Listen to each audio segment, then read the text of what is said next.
Hello and thank you for watching.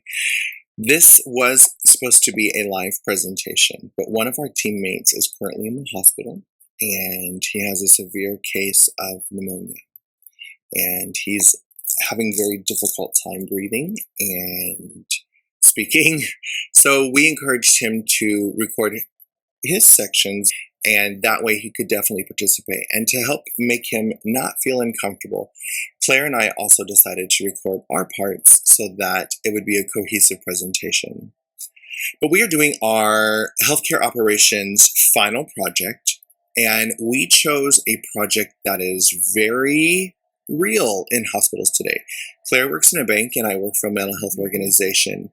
But Marcos does work at a hospital, and this is something they talk about on a regular basis when a patient has missing valuables or belongings. Oh my God. Oh my God. My Rolex is missing. Our patient, Marcos, had just lost his $127,000 Rolex. The question is, did Marcos have that Rolex when he was admitted to the hospital? How did that watch go missing? Why did that watch go missing? Is it even missing? Losing your valuables can be a very frustrating experience. If you've ever lost your phone, you feel completely lost and violated.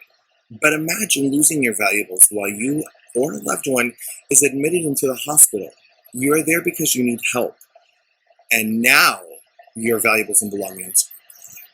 Unfortunately, this is a very common experience in hospitals all over the world. Patients and their families often report that their valuables, such as phones, jewelry, wallets, dentures, have gone missing during their stay. And while it's true that some hospitals have implemented measures to prevent theft, such as hiring security personnel and installing surveillance cameras, it's still a widespread issue. The three of us met September 2021 in an 8 o'clock in the morning class with Emily Sachs for Business Communications. All three of us are in our 5th semester at FAU, and all three of us have decided to double degree in a master's in healthcare administration as well as an executive MBA. My name is Misty, and I am the director of 3 departments for a small nonprofit mental health organization. Claire Abraham is a bank manager at Wells Fargo, and Marcos Cotto is the team member with hospital experience on our team, for he works at Jackson North in Miami.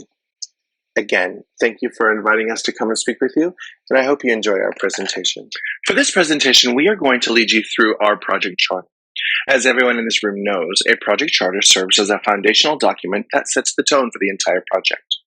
You just met our team. We will be walking you through our charter with the problem statement, which will explain why our project is needed. The case statement will explain what benefits it will bring to the organization, which will help stakeholders understand the purpose and objectives of our project and why it's worth pursuing.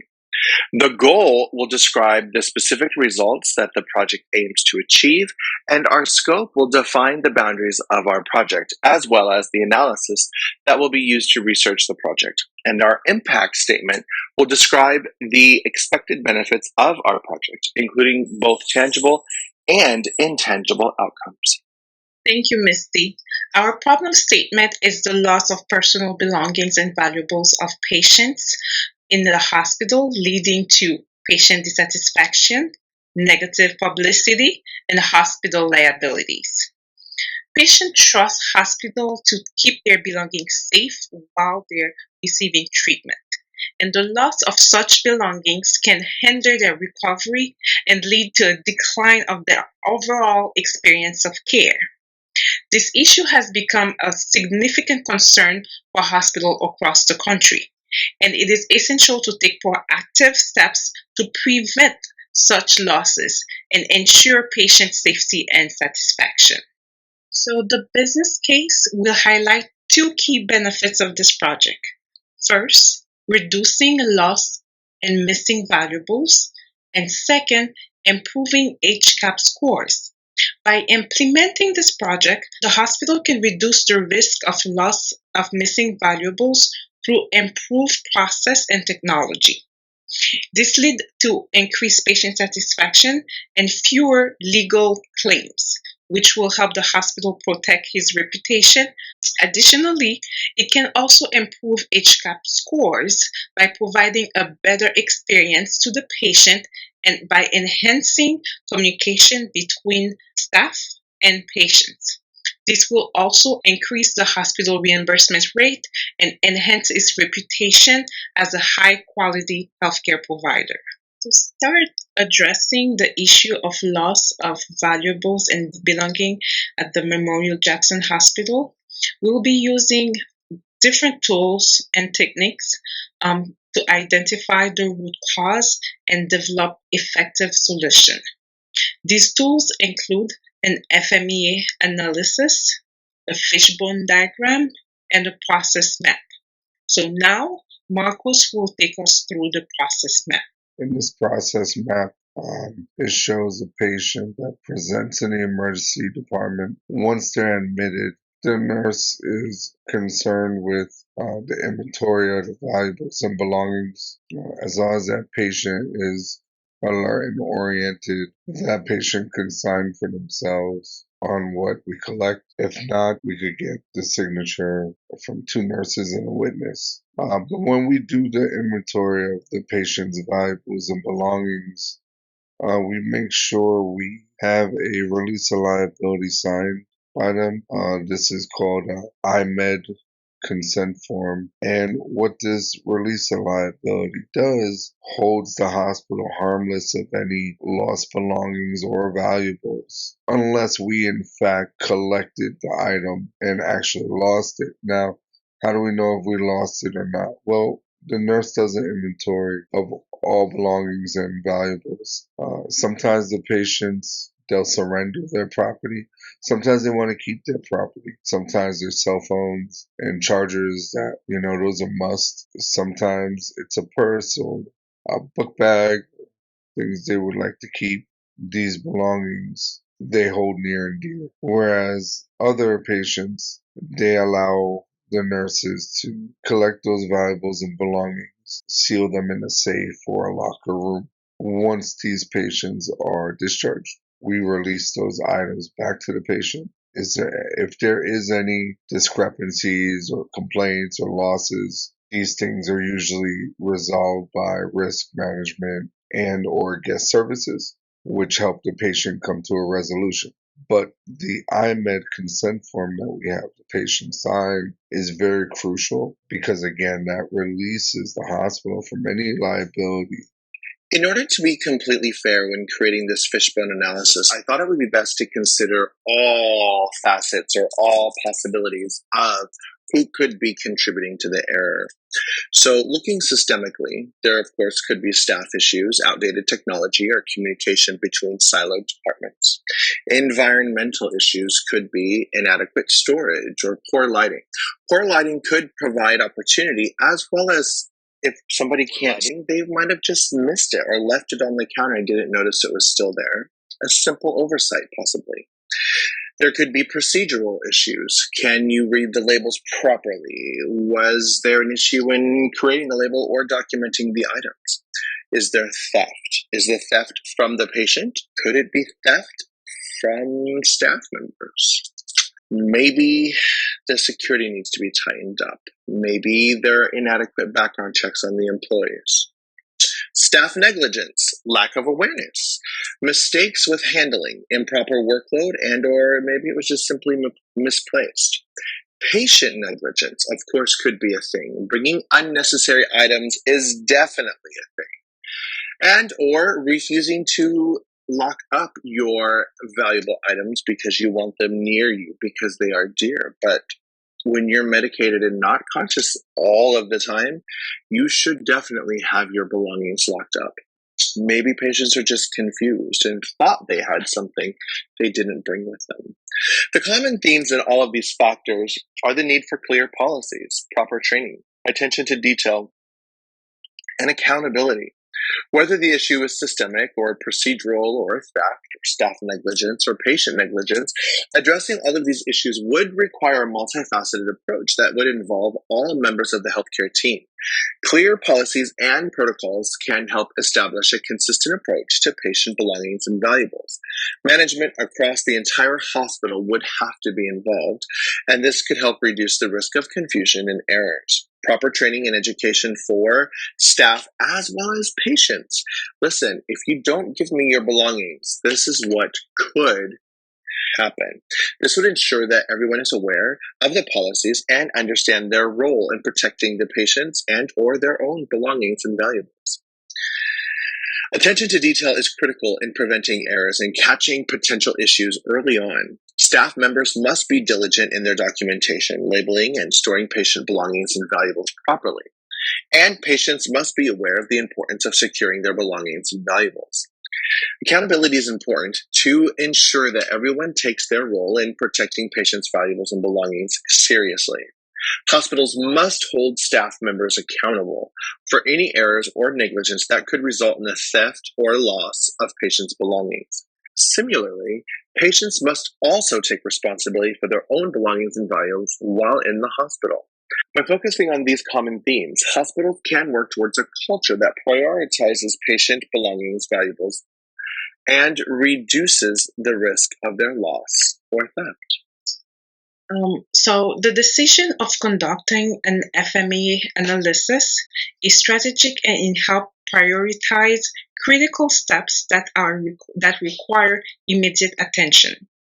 By using data-driven decision making and focusing on critical steps identified through the FMEA, targeted solutions can be implemented for improved patient satisfaction and reduce legal and financial liabilities for the hospital.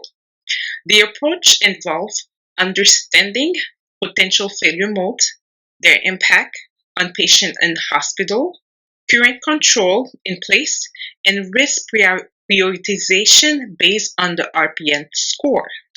Let's start by identifying the potential failure modes that could result in the loss of belongings and valuables during a patient visit at the Memorial Hospital. We came up with a very long list, but decided to focus on the one that we thought was most important, such as admission, inventory of valuables, filling out IMED, document VB in Cerner, storage, and finally returning the valuables to the patient. For each of the steps involved in managing patient belongings and valuables, we have identified potential failure modes and their potential effects. These potential effects has been assessed using a severity scores, which measures the potential impact of the failure mode on patient and the hospital. Then we need to look at the potential cause and failure mode by evaluating the likelihood of these potential causes occurring. We can assign an occurrence score for each step in the process. This occurrence scores reflects the likelihood of a failure mode occurring and helps us prioritizing our efforts towards the most critical steps that require immediate attention. And then finally, we will review the control place to detect and prevent these failure modes from occurring. Based on this review, we can assign a detection score for each step in the process, which reflects the effectiveness of the current controls in detecting and preventing failure modes. Now, based on the result of our analysis using FMEA and assigned severity, occurrence, and detection scores, we can see that the step with the highest priority for improvement is filling out the IMED, which is the RPN, which has the RPN scores of 1,000. This steps has the highest risk of failure and thus requires targeted solutions to prevent its recurrence and improve patient care in organizational formats. Now, let's focus on the IMED.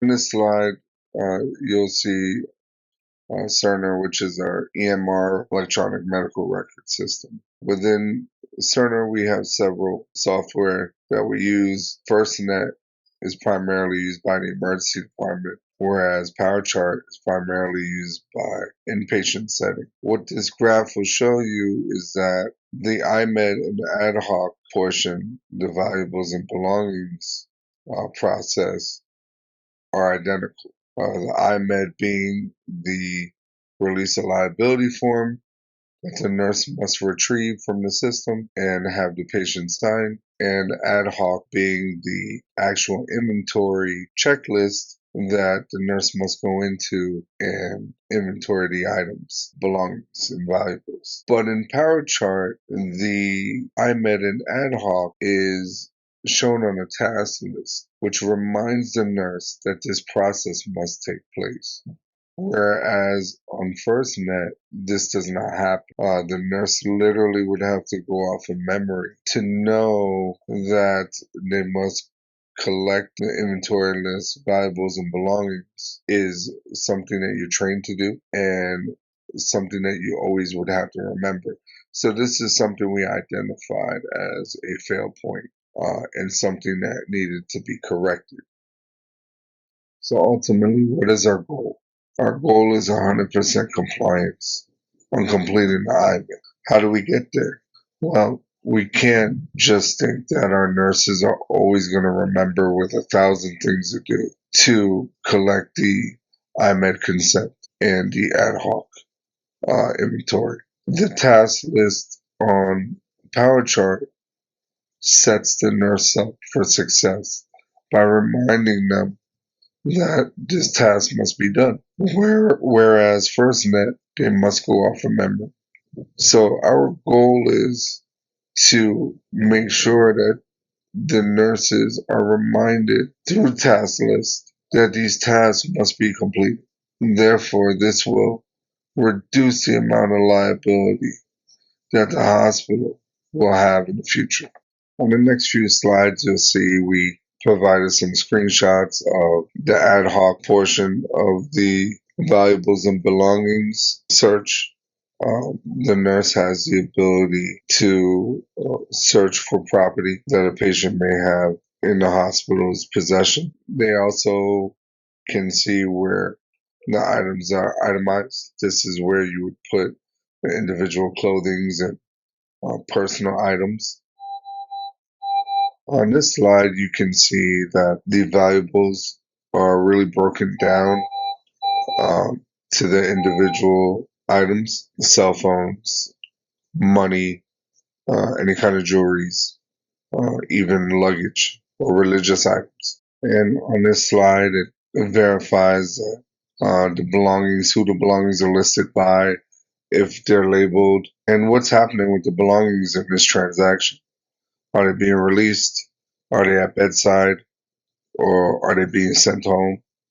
And who are the nurses? Are they sending or are they receiving? Is the patient being transferred from one unit to the next? Or is the patient going home? As we spoke about before, the IMED documentation is the release of liability. This is actually a library where you would get these IMED consent forms. You could see highlighted there is one consent form for belongings and a separate consent form for valuables. If we have belongings and valuables, we would have the patient sign both. And if you click on that belongings, this is what'll pop up. This is your liability form, release a liability form for all belongings. And when you click on valuables, you will see this IMED consent form generate for release of liability for these valuables. One of the most important things for this project to us was preventing expense. Loss of patient items is a huge expense for healthcare systems.